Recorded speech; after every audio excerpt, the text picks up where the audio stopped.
এটা কি কারোর উপর রাগ করে দেন? না না না, ঝালটা আমার খুব পছন্দ, তাই দেই। মানে এমন ঝাল মাঝে মাঝে হয় যে কাটতে কাটতে আমাদের অবস্থা খারাপ হয়ে যায়। তো জামান ভাই অনেক ধন্যবাদ আমাদের সাথে থাকবার জন্য। ভবিষ্যতে আমাদেরকে আরো ভালো ভালো রেসিপি আপনি আমাদের উপহার দেবেন, এটা আমাদের কামনা। তো জামান ভাই, হ্যাঁ, আপনার সাথে আরো কথা হবে। ওনার বিশেষ কিছু গুণ আছে, সেগুলো আমরা জানবো। আমরা একেবারে আচ্ছা, জামান ভাইয়ের আরো কিছু গুণ আছে। সেটা হচ্ছে যে সাধারণত আমরা দেখি যে যারা রান্না করেন তারা আগুনে তাপক যে কোনো কারণে খুব রুক্ষ থাকেন। স্পেশালি আপনারা যদি রেস্টুরেন্টের কিচেনে যান দেখবেন কিভাবে ব্যবহার করে এক একজন, মানে পুরা রণতুর্য অবস্থায়। কিন্তু জামান ভাই যেটা করেন সেটা হচ্ছে যে গুনগুন করে গান গাইতে থাকে, একটার পর একটা গান গাইতে গাইতে উনি সেটা করেন। আমরা ওনার কাছ থেকে একটু ছোট্ট কলি শুনবো গানের, পুরোটা শুনবো এই মুহূর্তে, যেহেতু আমরা একদম মাহেন্দ্রক্ষণে পৌঁছে গেছি। ও নো, সময়টা আসলে একেবারে হয়ে গেছে, হাতে ছুঁড়েছি না। কেউ ভয় পাবেন না, কেউ ভয় পাবেন না, আমরা সন্ত্রাসী কোনো কাজ করবো না, এবং আমি যে পাপলেতে অ্যাড করি সেটা করবো না এখানে। এটা এখন চলে যাবে আমাদের 1 2 3 4 5 6 7 8 9 10 10 ভাই চম্পার কাছে। 7 ভাই না, 10 ভাই চম্পার কাছে। 10 ভাই চম্পা, চম্পা হচ্ছে এক বোন, আর 10 ভাই বোনের কাছে। আমরা কাউন্টডাউন দেব এখন। আমার কেউ হয়তো দেখছে, দেখে ফোন দিচ্ছে আমাদের, আমি দেখতে পেলাম যেটা মইনুলের ফোন। আমরা এখন না, ভাবি বলতেছে কিন্তু তুমি খাবা না, মোটা হয়ে যাচ্ছে। 7 6 5 4 3 2 1 অ্যাকশন। Happy birthday. আমি আহ্বান জানাবো আমাদের যেখানে যে কর্মীরা আছেন, প্লিজ চলে আসবেন স্টেজে, প্লিজ। বিয়াপা কাটছেন আমাদের কেক। দর্শক, আর এর মাধ্যমে আমরা পৌঁছে গেলাম 7 বছরে, পূর্ণ করলাম অর্ধযুগ। এই সমস্ত কৃতিত্ব আপনাদের, আপনাদের সমর্থন ছাড়া, আপনাদের সাপোর্ট ছাড়া, আপনাদের সহায়তা ছাড়া আমরা এতদূর আসতে পারতাম না। আপনারা জানেন যে বিরতি একটি স্বয়ংসম্পূর্ণ চ্যানেল চালানো খুবই কষ্টসাধ্য, খুবই ব্যয়বহুল।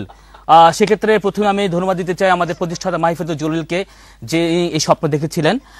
সাথে ধন্যবাদ জানাতে চাই আমাদের চেয়ারম্যান, যার সাপোর্টে এখন পর্যন্ত আমরা টিকে আছি, আমাদের সমাজ চৌধুরী জেপিকে। ধন্যবাদ জানাই তাজ চৌধুরীকে, সিইও, যিনি এই মুহূর্তে ফ্রান্সে আছেন। ধন্যবাদ জানাই আমাদের ভাইস চেয়ারম্যান আব্দুল হককে। ধন্যবাদ জানাই আমাদের সমস্ত কর্মীদেরকে, যাদের অক্লান্ত পরিশ্রমে আমরা আজ আপনাদের সামনে হাজির হতে পেরেছি, এখন আছি আমরা, এবং বিশ্বাস করি ভবিষ্যতে থাকবো আপনাদের সম্পূর্ণ সাপোর্ট নিয়ে। এই মুহূর্তে কিন্তু আমাদের একজন কলিগ এই আপনার আলতাবালি পার্কে নিউজ কভার করছেন, তিনি হচ্ছেন কামাল মেহেদি। আমাদের আরেকজন কলিগ আমাদের হাবিব ভাই, তিনি অসুস্থতার কারণে আজকে আসতে পারেননি। মোহাম্মদ জুবাইর, উনি বাংলাদেশে আছেন। সুভাষ, আমাদের নিউজের ENG cameraman, senior cameraman Subhash দাও বাংলাদেশে আছেন। এছাড়া প্রিন্স ভাই অফিসে এসে এই ধরনের অনুষ্ঠানের একটা আবহ দেখে সে পালিয়ে গেছে। সে কিন্তু মোবাইল টোবাইল অফ করে তারপর মানে হাওয়া। এছাড়াও আছেন আমাদের ডক্টর জাকির রিজন, আপনারা তবে সবাই তাকে চেনেন, আমাদের জনপ্রিয় নিউজ প্রেজেন্টার। সৈয়দ আফসারউদ্দিন মিঠু ভাই আরেকজন জনপ্রিয় প্রেজেন্টার। আমাদের প্রধান গ্রাফিক ডিজাইনার আব্দুল সাত্তার মিশু, যার নাম আপনারা দেখেন কিন্তু চেনেন না অনেকেই। তারা আমাদের সাথে আছেন, আজকে আসতে পারছেন না, বাট কালকে আপনারা অবশ্যই তাদেরকে দেখতে পাবেন ইনশাআল্লাহ। দর্শক, আমরা ছিলাম জামান ভাই কাছে, যিনি গুনগুন করে গান গাইতে গাইতে আমাদের মাদের মতো করে রান্না করেন। তো সেই গুনগুন গানটা একটু জোরালো ভাবে আমরা আজকে শুনবো। কি শোনাবেন বলেন? আসলে সত্যি কথা বলতে আমি তো গান গাইতে জানি না, আর গুনগুন গানে গাই আমি মাঝে মধ্যে। তো আপনাদের উদ্দেশ্যে আমি এক লাইন অথবা 2 লাইন আমি গান একটু শোনাবো আর কি, চেষ্টা করব, ভুল হলে ক্ষমা করবেন। সুখের পৃথিবী, সুখের অভিনয়, যতই আড়ালে দেখো আসলে কেউ সুখী নয়। লা লা লা লা লা লা লা লা, আসলে কেউ সুখী নয়। লা লা লা লা লা লা লা লা, আসলে কেউ সুখী নয়। ধন্যবাদ। আপনি কি সুখী না? আপনি কি চ্যানেল ফিল্টার গিয়েছিলেন নাকি? চ্যানেল অডিশন দিয়েছেন? না ভাই, এই সুযোগ পাই নাই আমি। তো মনে হচ্ছে আপনি ভালো করতেন। চেষ্টা করবো নেক্সট টাইম। নেক্সট টাইম একটু আমাদের হাবিব ভাই, আমাদের যে channel star producer plus Masum ভাই আছেন এখানে, দুজনের সাথে যোগাযোগ করবেন, একটু লবিং করবেন, ঠিক আছে?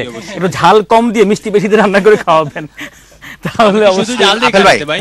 আপেল ভাই, আমি কি শুধু কারিতে জালই দেই নাকি? না না, ছি ছি ছি, তা বলবো কেন, মানে শুধু বলি না, একদম মাঝে মাঝে বলছি। প্রবলেম হয়েছে কি, আমি যখন এই স্টুডিওর বাইরে যাব, দর্শকরা আমাকে বলবে কি রে ভাই, এই তো জালের শেপ যাইতেছে। ইদানিং আমি যেটা ফলো করলাম, এই মাসুম ভাই, এই আমাদের শেফ ভাই জামান ভাই মাসুম ভাইরে লুকাই লুকাই খুব বেশি খাওয়ায়। এটা রিজন কি তা? মানে নেক্সট চ্যানেল স্টারের, তার মানে মনির ভাই আপনি কিন্তু পিছনে পড়ে গেছেন ভাই, আপনার সে পলিসি সে অনেক আগে থেকে ফলো করতেছে। কিন্তু আমি যে এখন আরেকটা বলতে চাই আপেল ভাই, আমি একদিন 1080 করে আসছিলাম স্টেট ফোর্ডের দিকে, তো এক লোক পরিচয় হতে হতে ড্রাইভার বললো যে আপনি চ্যানেলসে জব করেন? আচ্ছা, চ্যানেলসে একজন আমার পরিচিত, খুব ভালো পরিচিত লোক আছে। তো বললাম কে ভাই? বলে ভাই নামটা বলতে পারবো না, আমি একটু যদি আপনাকে সাইজে বলি আপনি মাইন্ড করবেন? বললাম যে না ভাই মাইন্ড করবো না। এই দেখতে এমন, এই একটু এমন, তো কি করে সে মাঝে মধ্যে অভিনয় করে, অ্যাড করে, খুব প্রডিউসার আপনাদের। তো আমি বললাম যে নামটা কি হতে পারে? এই ধরনের একটা কিছু। তো পরে বললো যে, আমি বললাম যে আপেল। হ্যাঁ আপেল ভাই, আপেল ভাই। বানান নাই তো, এটা বানান নাই তো। আবার ঠিক 108 এর বাসের নাম্বার আমি আপনাকে দিয়ে দিব, আপনি কালকে গিয়ে জিজ্ঞেস করবেন। চমৎকার ইমপ্রোভাইজেশন, ভালো লাগছে। বাসের একটা মজার ঘটনা বলি, সেটা হচ্ছে আমি 2005-এ আমি যখন চ্যানেলে সিলেট অফিসের ইনচার্জ ছিলাম, তো আমি ছুটিতে আমি যখন বাড়ি যাচ্ছি, আমার বাড়ি হচ্ছে সুনামগঞ্জ, তো বাসে করে সিলেট থেকে বাড়ি যাচ্ছি। তো বাসে যেটা হয় আর কি, যে পাশে যে বসে তার সাথে একটু আলাপ টালাপের, আর আমার একটু এমনিতে আলাপি স্বভাবের, তো কথা বলতেছি। তো এক পর্যায়ে জিজ্ঞেস করলো যে আপনি কি কাজ করেন? তাই বললাম হ্যাঁ আমি টেলিভিশনে জব করি, টেলিভিশনে কাজ করি। তো আরো কিছুক্ষণ আলাপচারিত হওয়ার পর সে হঠাৎ জিজ্ঞেস করলো যে আচ্ছা 32 ইঞ্চি টিভির দাম কত এখন? সে ভাবছে যে আমি কোন টেলিভিশনের শোরুমে কাজ করি, বুঝছেন? এটা মানে যে বাসের কথা বলার পর যে মনে হইলো আর কি, যে আশেপাশের লোকজন টেলিভিশনে কাজ করি শুনলে অনেক ধরনের মন্তব্য করে আর কি। ধন্যবাদ মাসুম ভাই। আমাদের একদম কর্নারে চুপচাপ বসে আছেন শাহিন ভাই, সবসময় উনি চুপচাপ থাকেন। শাহিন ভাই নাকি হাঁটলে মানে করিডোরও নাকি টের পাওয়া যায় না। এক্স্যাক্টলি, চমৎকার বলেছেন। আপনি কি ফলো করেন? এটা সবাই ফলো করে, আমার কথা না, এটা আমাদের শুনি না, এই প্রতিষ্ঠিত একটা কথা চ্যানেল আছে। মজার ব্যাপার হচ্ছে দর্শক, আপেল ভাই আর আপনি আরেকটা ব্যাপার দর্শক, সেটা হচ্ছে যে সাধারণত ভিজুয়াল মিডিয়াতে যাদের কাজ মানে অভ্যাস আছে, বা যারা একটু আনাগোনা যাদের আছে, যারা গিয়ে অভ্যস্ত, তারা দেখবেন যে সাধারণত এডিটর একটু খিটখিটি মেজাজের হয়, মানে প্রডিউসারদের সাথে বিচ্ছিন্ন রকম ব্যবহার মাঝে মাঝে করে ফেলেন। কি শর্ট আনছেন আপনি, স্ক্রিপ্ট হইলো, এরকম শর্ট হইলো, ওটা কি এরকম পারফর্মার হইলো, কি আনছেন এগুলো, কিচ্ছুই হয় না, সারা খিটমিটে থাকে, সারাক্ষণ এসির মধ্যে কাজ করে। তো কিন্তু একমাত্র পৃথিবীতে বোধহয় একমাত্র এডিটর হচ্ছে শাহিন আহমেদ, যাকে মানে আপনি যাই দেন না কেন সে ভালো কিছু বের করে দিবেন। এটা সদ্ব্যবহার কিন্তু আমরা করি, অনেক সময় প্রোগ্রাম ফেলে দিয়ে 3 দিন 4 দিন পর্যন্ত খোঁজ খবর নেই না, প্রোগ্রাম কিন্তু ঠিকই নামে নেমে এবং সেটা চলে যায়, ট্রান্সমিশনে গিয়ে অনিয়ারও হয়ে যায়। তারপরে অনিয়ার দেখে মনে হচ্ছে আমার প্রোগ্রাম ছিল। হ্যাঁ সেটাই আসলে। সেটাই। শাহিন ভাই, এই যে এতদিন ধরে আমাদের সাথে কাজ করছেন, আপনি তো প্রায় আমাদের সাথে 3 বছর হয়ে গেল কাজ করছেন, না আরো বেশি হবে কি? 4 বছর, নিয়ারলি 4 ইয়ার্স। তো এই 4 বছরে কোন মজার কোন ঘটনা ঘটেছে এডিট করতে গিয়ে, কিছু মনে পড়ে এরকম?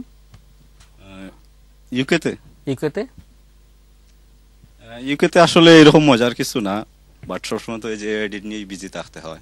আচ্ছা, দেশে আপনাদের এই যে একটু আগে বললেন খিটখিটানি দিয়ে যান, এই করেন সেই করেন, দেখা গেছে আপনার সাথে আমার আজকে শিডিউল, ফারহান ভাই এসে মাথার উপরে হাজির, কি ব্যাপার? এরকমই কিন্তু সেটাকে আপনি কিন্তু সেরকম করেন না আসলে।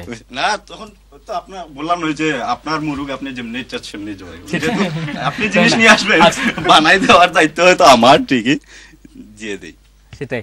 দর্শক, এতক্ষণ আমরা মানে যেটা শুনলাম, আমাদের মাসুম ভাই যেটা বললেন যে করিডোর দিয়ে হাঁটলেও নাকি কেউ টের পায় না, কিন্তু যে সময় টের পাওয়ার কথা না সেই সময় কিন্তু তার আশেপাশের লোকজন টের পায়। সেটা কখন, কে বলতে পারবে? মাইক্রোফোন নিয়ে একটু বলেন। এইটা একটা আশ্চর্যের বিষয়, আমি আহাব ভাই এসে বলে প্রায়, কিন্তু আমি আসলে বুঝি না এই সাইজের একজন মানুষ এইভাবে আচ্ছা রুমমেট কে কাছাকাছি না, কে? এখন না, হাত এইটা বাইরে। টোটালি ভুল এইটা এটা- দুবাই ছিল এই যে প্রমাণ একটা অন্য প্রমাণ। আচ্ছা আচ্ছা ফুল- একটা পজিটিভ খবর দেই। খবরটা হচ্ছে আপনি তো বললেন উনি এডিটর, উনি আসলে প্রোডিউসার ছাড়া যেমন এডিট করে নিজে প্রোডিউসার হয়ে যায়, তেমন ক্যামেরাম্যান ছাড়াও কিন্তু উনি প্রোডাকশন তৈরি করে ফেলতেছে দেখলাম। তাই। আমাদের বাসায় তো চ্যানেল স্টারের শিল্পীরা আছে, রাত 3টা-4টা পর্যন্ত ওদেরকে ভিডিও করে কে কি করছে। তাই না? ওনার কাছে ক্যামেরাও আছে, কিন্তু উনি একেবারে প্রোডিউসার, ক্যামেরাম্যান, এডিটর সবকিছু। আচ্ছা তুমি একটু ফজলু আমরা একটু এবং এবং না, আমরা ইদানিং ইদানিং যেটা হয়, না, না, আমরা শাহিন যেটা- ভাই কিন্তু চ্যানেল স্টারের গান করতে করতে, শাহিন ভাই এখন চ্যানেল স্টারে এত গান শিখছে, এখন শাহিন ভাই আপনি ধরতে পারেন যে একটু গান শোনার জন্য। আচ্ছা, শাহিন ভাইয়ের সাথে আহাদ ভাইয়ের একটা খাতির আছে কিন্তু। সবগুলা গান অলরেডি শাহিন ভাই একটা মিউজিক ভিডিও বানাচ্ছে, মডেল হচ্ছে আহাদ ভাই। So, ওদের মাঝে কিন্তু রিলেশন আছে। তাই না? সত্যি কি তাই? না, না। আচ্ছা আমি কিন্তু দেখছি। আচ্ছা ওই ঘটনার সাক্ষী কে, যে রাত্রেবেলা যে ঘটনাটার কারণে আশেপাশে কেউ টিকতে পারে না? আমি একসময় শাহিন ভাইয়ের রুমমেট ছিলাম। একটু এক্সপ্লেইন করি আমরা শুনি ঘটনাটা কি আসলে। না, এটা আসলে এটা মানে যেভাবে বলা হয়েছে আসলে অতটা সত্যি না, যদিও নাক ডাকাতে কিছুটা আসলে সত্যি তার মানে। যখন আমরা খুব টায়ার্ড থাকি আমরা সবাই, তবে হ্যাঁ এটা হয়।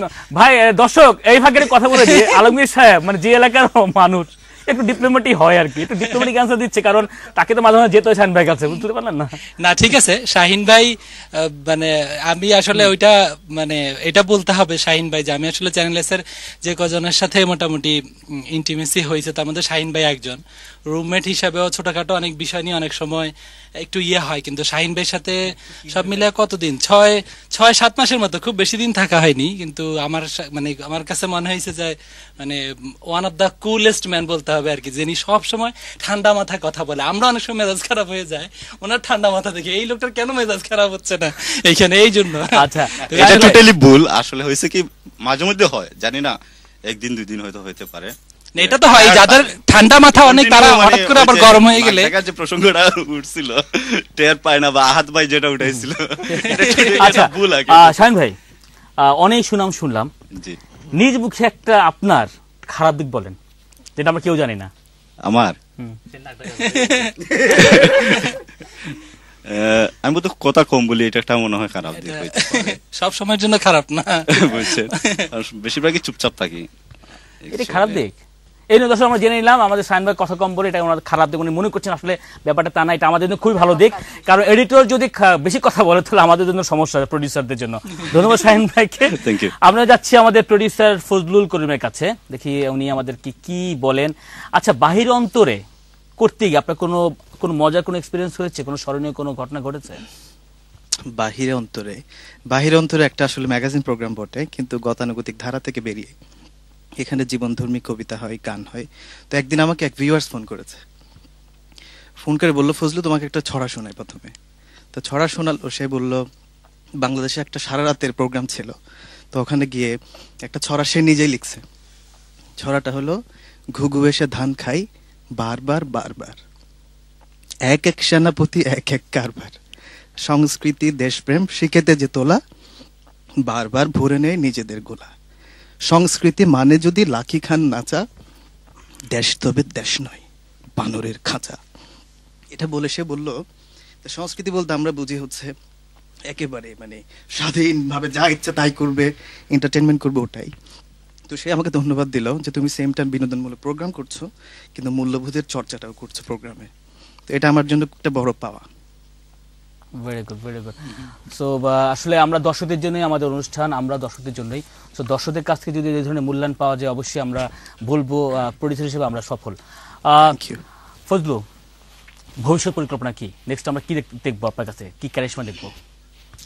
আমি আসলে বাহির অন্তরে যখন শেষ করব, আরো প্রায় 6 এপিসোড বাকি আছে, আমার প্ল্যান হচ্ছে একটা প্রোগ্রাম করা যেটা হবে গানের ভিতরের গানগুলো আবিষ্কার করা হবে।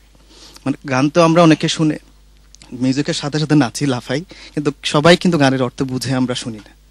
তো গানের ভেতরের কথাগুলোকে আবিষ্কার করা নিয়ে একটা প্রোগ্রাম করার খুব ইচ্ছে। আপেল ভাই সহযোগিতা তো অবশ্যই লাগবে, তাহলে হয়ে যাবে।